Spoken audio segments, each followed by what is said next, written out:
4 horas, mais 20 minutos, atrasamos um pouquinho, porque transmitimos aqui, junto com a Band News TV, a entrevista com o secretário de Saúde de São Paulo, Jean Gorenstein, mas já na ponta da linha aqui conosco, Zaidan, o nosso entrevistado do dia, o professor da USP, o economista Paulo Feldman. Muito boa tarde, professor, seja muito bem-vindo. Muito boa tarde, Danilo e Zaidan. Muito obrigado pelo convite. É um prazer enorme falar com vocês e com os ouvintes da Bandeirantes. Fico muito honrado. Professor, a produção industrial teve uma queda aí de 2,4% em janeiro e fica mais longe aí do pré-pandemia, né? O resultado vem pior até do que as expectativas de analistas do mercado.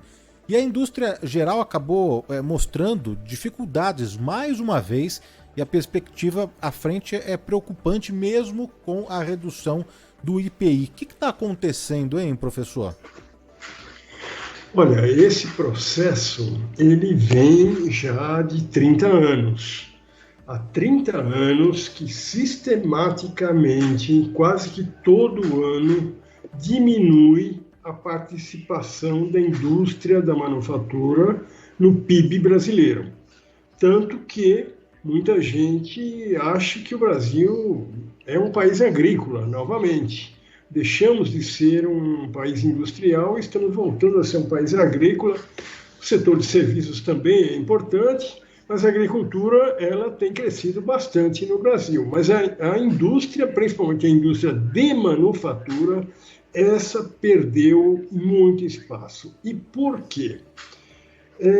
Veja, o Brasil era, nos anos 80, aquela segunda década dos anos 80, época do Sarney, época depois do Collor, início do Collor, o Brasil era um dos maiores produtores industriais do mundo. O Brasil fabricava tecidos e exportava para vários países. O Brasil fabricava brinquedos, fabricava automóveis, computadores, fabricava de tudo. Era considerado, junto com os Estados Unidos, um país que tinha o parque industrial mais diversificado do mundo. E éramos também o 6º maior produtor industrial do mundo. Agora, havia um problema. O problema é que os nossos produtos não eram de muito boa qualidade, eram caros, tanto que o Fernando Collor, quando assumiu, fez aquela declaração famosa de que o carro brasileiro era uma carroça e que o computador não prestava. Claro, haviam problemas de competitividade, haviam problemas decorrentes do fato de que produzir no Brasil é complicado. O Brasil, já naquela época, tinha problemas sérios de transporte, então, para as empresas transportarem as matérias-primas, as mercadorias, no Brasil era muito mais caro do que em outros países. Já naquela época, nós tínhamos uma carga tributária alta. A empresa brasileira, principalmente, pagava uma taxa de impostos alta já naquela época. Naquela época, tínhamos problemas de energia elétrica, tínhamos problemas de baixa qualidade da mão de obra. Então, uma série de problemas que faziam com que a competitividade fosse baixa mesmo. Era por isso que a nossa produção industrial não era das melhores. Isso já faz mais de 30 anos. O que aconteceu nesse período? Nada. Não se mexeu nesses aspectos que deterioravam, que contribuíam negativamente para a nossa competitividade. E até piorou. Por exemplo, nós tínhamos mais ferrovias naquela época do que agora. Quando o transporte no mundo inteiro de mercadorias é feito através de ferrovias. No Brasil, não. No Brasil, o transporte continua sendo feito por caminhão, que é muito mais caro e, além do mais, depende de gasolina. Então, você vê o problema que nós estamos tendo agora, né? Então, não se contribuiu em nada na solução dos problemas que afetavam a competitividade. Passaram-se os anos, o Brasil continua um país com uma competitividade baixíssima. Então, não poderia ter havido milagre com a nossa indústria. Ela sofreu, ela vem sofrendo muito e ela vem perdendo espaço. Nesses anos todos também aconteceu o seguinte, isso começou com o Fernando Collor, abrimos os nossos mercados e liberamos praticamente as importações de uma forma geral. Então, o Brasil passou a importar de tudo, já nos anos 90, e a empresa brasileira, então, o produto brasileiro, passou a ter que competir com o produto importado. Em vários setores, não foi possível sobreviver. Você vê, nós perdemos quase toda a nossa capacidade têxtil, éramos um dos maiores fabricantes de tecidos e roupas, perdemos, voltamos a reconstruir essa capacidade agora de 10, 15 anos para cá. Nós éramos o maior produtor mundial de calçados. Vocês devem lembrar, havia um polo de calçados no Rio Grande do Sul. Perdemos uma série de setores como brinquedos, eletrônicos, enfim, o Brasil perdeu espaço e não conseguiu competir com o produto estrangeiro e a empresa brasileira muitas vezes fechou as portas. A gente não aprende com os erros, essa é uma característica do nosso país, infelizmente, porque houve um grande erro na época do Fernando Collor, quando ele resolveu abrir as importações. O Collor não deu um prazo para que a empresa brasileira se preparasse. Se o Collor tivesse falado, olha, pessoal do setor têxtil, eu vou abrir as importações, mas vou dar 3, 4 anos para vocês, onde ainda o mercado ficará fechado. Não haverá importação da China, por exemplo. Mas daqui 3, 4 anos vocês vão ter que competir. E nesse período, até lá, eu vou financiar equipamentos para vocês, modernizarem suas fábricas.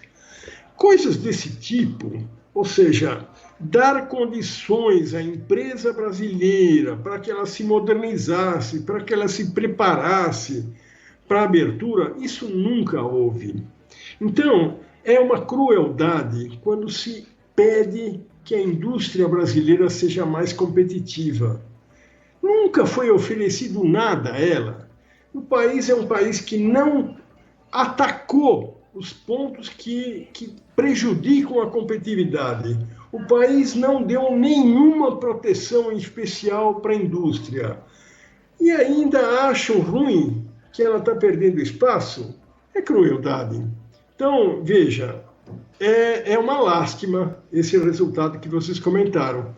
Mas é o que acontece mês após mês, ano após ano, a nossa indústria vem perdendo espaço. É lamentável. Só para concluir, por que é lamentável? Porque hoje os países desenvolvidos são aqueles que dão importância para a indústria de manufatura. Veja a China. Como que a China explodiu no mundo? Focando na manufatura. Se tornou o maior país industrial do mundo. Em 30 anos. Há 30 anos atrás, o Brasil era muito mais importante que a China, do ponto de vista industrial. Hoje, a China é o primeiro do mundo, nós somos o 18º. Éramos o 6º, agora somos o 18º, em termos de produção industrial. Mas veja, não só a China, a Coreia. Como que a Coreia se desenvolveu tanto nesses anos? Indústria. Japão. São todos países industriais. A Alemanha, a 4ª maior potência do mundo. O que é a Alemanha? A Alemanha é um país basicamente industrial. O Reino Unido. Todos os países desenvolvidos são países que deram muita importância para a sua indústria. Quem não deu importância perdeu espaço em todos os sentidos, em todos os aspectos do mundo, o que é o nosso caso, lamentavelmente. Professor Paulo Feldman, ainda a questão tributária, né? O Brasil tem uma política tributária insana que pune quem trabalha, pune quem produz, inclusive na indústria. Mas o senhor inicialmente levantou um ponto muito interessante, porque no século XIX a América do Sul importava até vaso sanitário e exportava minério e comida.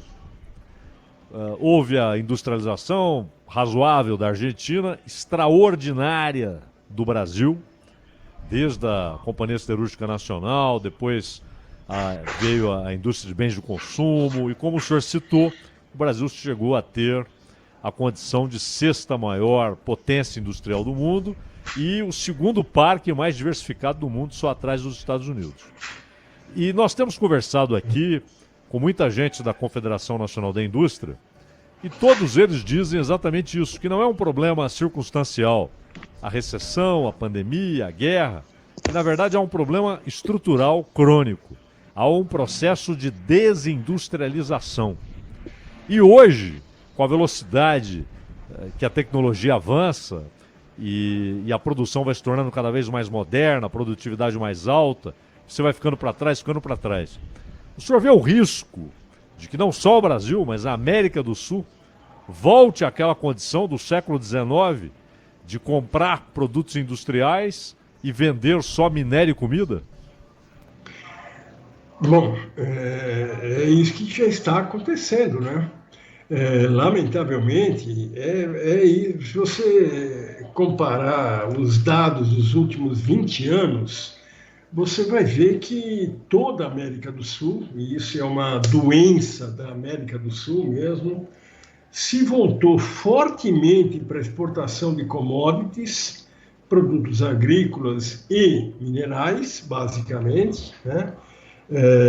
O Chile é muito forte em cobre, a Argentina em trigo, a Colômbia em café, e nós em vários desses. Mas é isso, essas são as nossas exportações. E produtos industriais perdemos espaço, e o que acontece, o que é pior? Estamos tendo que importar. Temos que importar cada vez mais produtos industriais. Perdemos a capacidade de fabricar qualquer coisa. Você vê, durante a pandemia, a gente percebeu que nem máscara a gente sabia fabricar mais, né? Para não dizer vacinas. Nós éramos um dos 5 maiores produtores de vacina do mundo há 25 anos atrás, no final do século passado. Hoje a gente perdeu completamente essa capacidade. Então, deixamos de fabricar muita coisa, temos que importar, e isso é um problema sério. Por quê? Para você importar, não é só o fato de que você vai pagar mais, porque você tem as taxas, mas você fica dependente lá fora de algum fornecedor e você tem que ter os dólares. Você tem que ter os dólares para pagar essas importações, porque você não pode ficar pagando as importações a rodo se você não exporta, né? Você tem que exportar para poder importar. Bom, aí temos um risco enorme, porque nós somos exportadores de commodities. Commodity é algo que o preço oscila demais. Neste momento, os preços estão bons, estão em alta, então está entrando muito dólar no Brasil. Maravilha! Ano passado foi assim, este ano provavelmente será assim. Mas nós já tivemos anos em que os preços das commodities caíram por circunstâncias aí no mercado mundial, cai o preço de tudo, de repente, cai o petróleo, cai o milho, cai o trigo, cai os minerais, o minério de ferro, cai tudo. E aí, para quem exporta commodity, passa a receber uma quantidade muito mais baixa de dólar, né? Esse é um problema que será muito sério se isso acontecer, e vai acontecer. Mais dia, menos dia, isso vai acontecer. E aí nós teremos falta de dólar e não conseguiremos comprar os produtos industriais que precisamos, porque desaprendemos de fabricá-los. Não sabemos mais fabricar quase nada. Então temos que importar. Então é um risco muito grande esse que se comete no Brasil, de se deixar a indústria à míngua, achar que a indústria não é importante. Eu fico muito irritado, me desculpem, Zaidan e Danilo, quando eu ouço alguém falar: não, mas o Brasil tem uma agricultura maravilhosa, o Brasil pode ser o supridor de alimentos do mundo. Isso é de uma idiotice total. E aí citam o exemplo da Austrália, porque a Austrália realmente é um país altamente dependente da agricultura, mas a Austrália é um país que tem 20 milhões de habitantes, em primeiro lugar. Então, não tem nem o tamanho da grande São Paulo, em termos de habitantes. Então, é um país muito mais fácil de ser administrado. E mesmo a Austrália está tendo problemas com a sua economia, justamente por conta da falta de capacidade industrial. Então, esses exemplos são péssimos. A gente tem que ver os casos dos países que foram bem-sucedidos, como eu mencionei. São todos países industriais que aprenderam a fabricar, a produzir nos mais diversos setores. São bons em um produto, não são em outros, mas são atuantes no setor industrial e não são dependentes de commodities.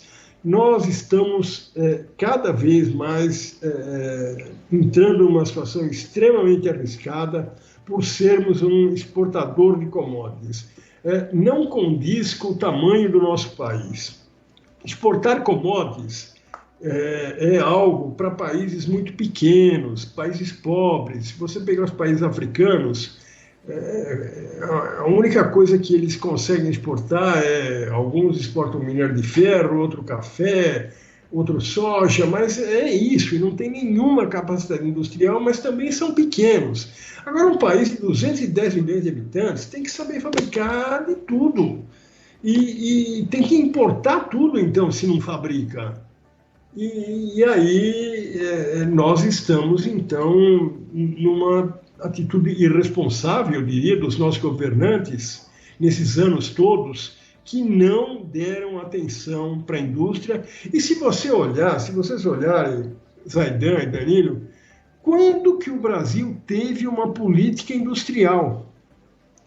A última vez. E não dá para você querer ser um país forte na indústria se você não tem um plano.